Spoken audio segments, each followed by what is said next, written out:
आप ऐसे देखो कि ये डिस्टेंस है,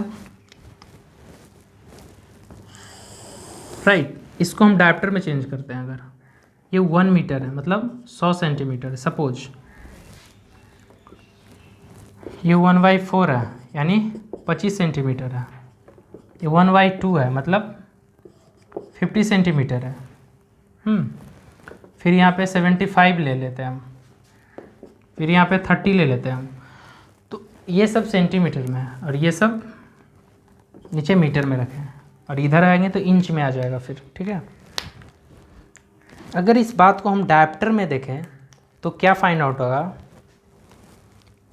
क्योंकि अभी हम बताएं डायप्टर जो होता है मीटर में अगर हम बात करें तो ये क्या होता है, डिस्टेंस का रेसिप्रोकल होता है। डायप्टर क्या होता है, मीटर में डिस्टेंस का रेसिप्रोकल होता है। मतलब कहने का मतलब है कि ये अगर 1 मीटर है तो ये 100 सेंटीमीटर है, तो 100 centimetre divided by 25 is equal to 4, तो यानी ये 4 डायप्टर है।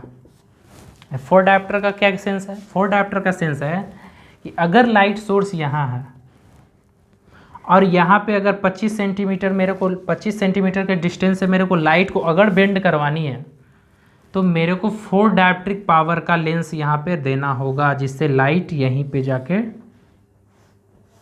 टर्न कर जाए। ये 4 डायप्टर ही चेंज कर सकता है, राइट। क्योंकि डिस्टेंस के में हम पहले देख चुके हैं कि डिस्टेंस में अगर बात करें तो ऐसा सीन चल रहा होगा।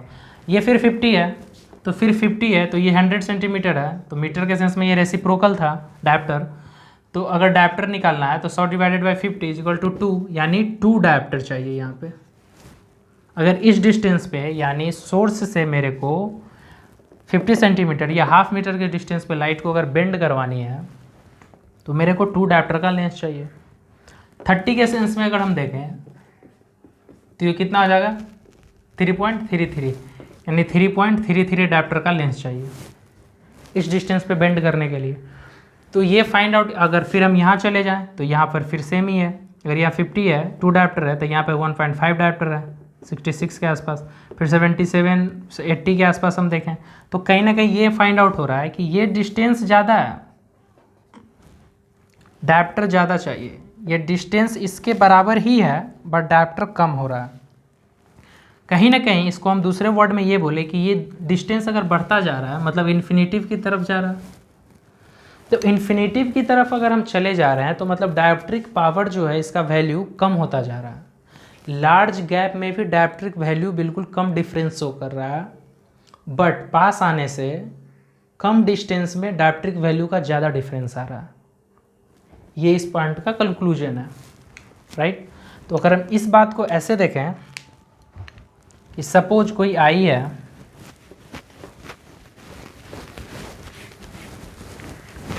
अगर इसको हम रब कर दें, अगर हम ऐसे देखें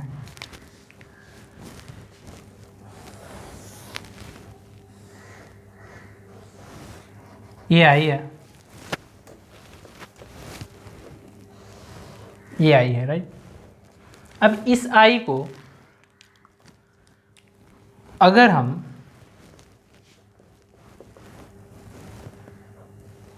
ये इन्फिनेटिव आ रही है, ये सपोज यहाँ से लाइट आ गई, इन्फिनेटिव से आई तो ये 1 पीछे जाकर मीट की, राइट।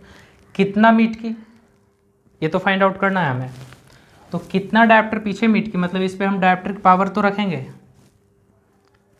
राइट। अब डायप्ट्रिक पावर जब हम रखेंगे तो ये डिस्टेंस बताएगा हमें कि ये कितना मीटर मतलब डिस्टेंस पे जाके पीछे मीट किया है। वो कैसे फाइंड आउट करेंगे, क्योंकि वो डायप्ट्रिक पावर ही डिसाइड करेगा कि ये लाइट को कितना में कन्वर्ज हुआ है, और ये जैसे ही कन्वर्ज होगा रेटिना से तो ये हमें ना कहीं न्यूट्रलिटी फाइंड आउट कर रहे होंगे। तो ये जो न्यूट्रलिटी हम लोग फाइंड आउट करेंगे वो हम आगे देखेंगे। अभी हम ये बात कर रहे थे कि सपोज ये हाइपरोपिक है, राइट। ऐसे देखते हैं हम, ये आई है, इन्फिनेटिव से लाइट आई, यहाँ पे मैच की, राइट। इसमें भी इन्फिनेटिव से लाइट आई, यहाँ पे मीट की। अब जब ये इन्फिनेटिव से लाइट आई और रेटिनोस्कोपी अगर हम यहाँ से कर रहे हैं इस डिस्टेंस से, अगर ये 1 मीटर है ऐसा मानते हैं हम, अगर ये 1 मीटर है तब क्या हो रहा होगा। तो अगर ये 1 मीटर से हम लाइट को कर रहा है तो ये 1 मीटर से लाइट फेंक रहा है इसमें, लेकिन ये 1 मीटर से लाइट जब हम यहाँ पे फेंकेंगे तो ये जो ऑब्जेक्ट है, मतलब लाइट को अगर हम ऑब्जेक्ट माने तो इसका इमेज तो यहीं पे बनेगा, राइट। तो इस ऑब्जेक्ट का जो इमेज बनेगा, तो अगर हम इसको थोड़ा ऑप्टिकल पार्ट में फिर थोड़ा अगर हम डिस्कस करें तो ये क्या है कि ये कन्वर्जेंस, ये प्लस पावर है, प्लस पावर की प्रॉपर्टी होती है लाइट को कन्वर्ज करेगा। तो सपोज ये ऑब्जेक्ट है, तो यहाँ से जब लाइट आएगी तो ये यहाँ पे कन्वर्ज होगी, राइट। ये तो क्लियर है, यहाँ से लाइट आ रही है, ये कन्वर्ज हो रही है। इसका वाइस वर्सा भी हम कर दें, अगर ये ऑब्जेक्ट है और ये इमेज था, अगर हम आई में देखें तो आई में अगर हम इसको ऑब्जेक्ट कर दें और इसको इमेज कर दें, कहने का मतलब आई के लिए अब ये जो रेटिनोस्कोपी है इमेज हो जाएगा। तो अगर आई के रिस्पेक्ट में इस फिगर को हम ड्रॉ करें तो क्या सीन चल रहा होगा, वो ये सीन बना रहा होगा।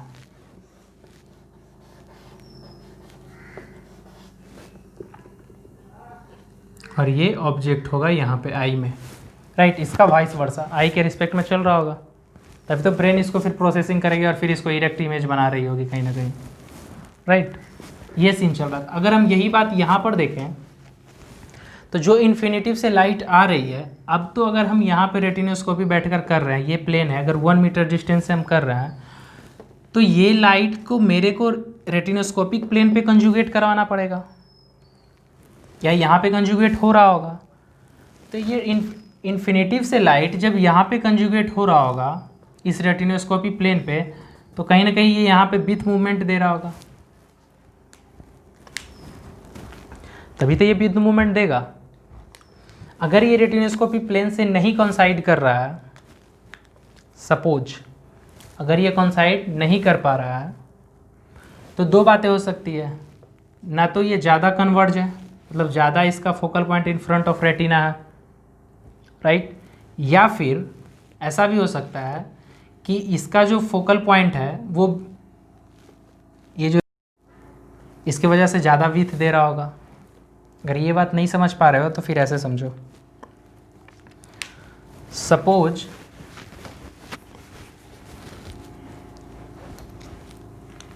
ये आई है, ये भी आई है,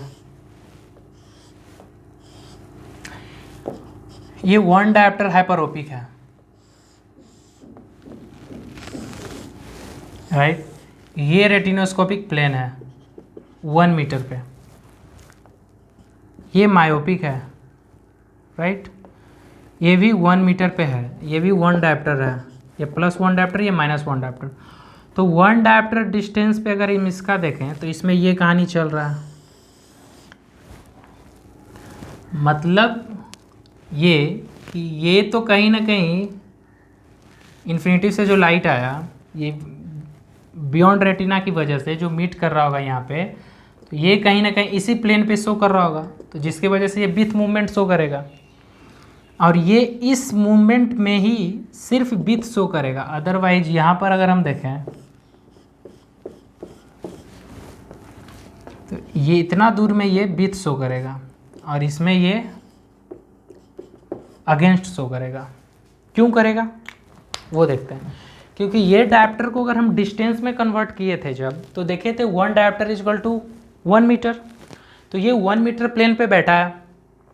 अब ये 1 मीटर प्लेन पे जब बैठा है तो 1 मीटर के प्लेन से इस आई का जब रिफ्रैक्शन हो रहा होगा तो कहीं ना कहीं इसका 4 पॉइंट इस रेटिनोस्कोपिक प्लेन से कंजुगेट किया है, तभी तो 1 मीटर पे ये विथ शो कर रहा है और ये 1 मीटर पे विथ शो कर रहा है, राइट।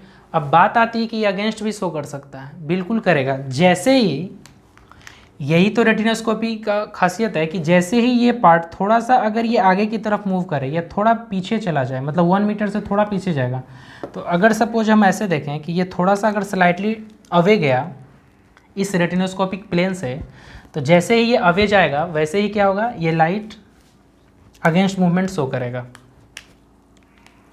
अगर ये रेटिनोस्कोपिक प्लेन यहाँ चला गया तो ये समथिंग इस डिग्री से, इस डिस्टेंस की वजह से ये अगेंस्ट मोशन को शो कर रहा होगा। अब ये अगर अगेंस्ट मोशन को शो कर रहा है तो इससे पता चल जाएगा कि हम अब फार पॉइंट्स से, मतलब फार पॉइंट मेरे इन फ्रंट हो गया, दूसरे वर्ड में कहें ये फार पॉइंट के बियॉन्ड हो गया, और अभी तक फार पॉइंट इसके रेटिनोस्कोपिक प्लेन से कंजुगेट कर रहा था, इसीलिए इसको विथ मूवमेंट दिख रहा था ये मायोपिक आई में, जो कि अगर -1 डायप्टर मायोपिक आई है तब डिस्टेंस के रिस्पेक्ट में इसको हम रिलेट किए, राइट। अब इसको क्या है कि इस लेंस को, ये कहानी हो गया रेटिनोस्कोपी में। अगर ये वैल्यू है तो स्टार्टिंग में जब देख रहे होंगे तब ये ऐसा एब्जॉर्ब हो रहा होगा एग्जामिनर के द्वारा या जो क्लिनिकल प्रैक्टिस कर रहा है उसके द्वारा। अगर ये वैल्यू को हम लेंस से बदल दें, कहने का मतलब ये है कि ये -1 डायप्ट्रिक है, राइट। तो अगर हम इसमें वर्किंग लेंस इंड्यूस कर दें इस आई में, तो वर्किंग लेंस इंड्यूस करने से क्या होगा, वर्किंग लेंस इंड्यूस करने से ये होगा कि जो फार पॉइंट डिस्टेंस से आ रहा है वो उसको कहीं ना कहीं यहाँ इस रेटिना पे कंजुगेट करेगा, रेटिना से कंजुगेट करके रेटिनोस्कोपिक प्लेन से कंजुगेट करवा रहा होगा। अब ये जो वर्किंग लेंस का जो सिलेक्शन होगा वो कैसा होगा, वर्किंग लेंस का सिलेक्शन रेटिनोस्कोपिक प्लेन से आई के डिस्टेंस जो होगा उसके बेसिस पे डिसाइड करेंगे। अभी अगर 1 मीटर से रेटिनोस्कोपी एग्जामिनर कर रहा होगा तो इसके लिए 1 डायप्टर सही है। अगर हम इसका ऐसा दूसरा पिक्चर देखें तो हम ये कहना चाह रहे हैं कि सपोज ये आई है,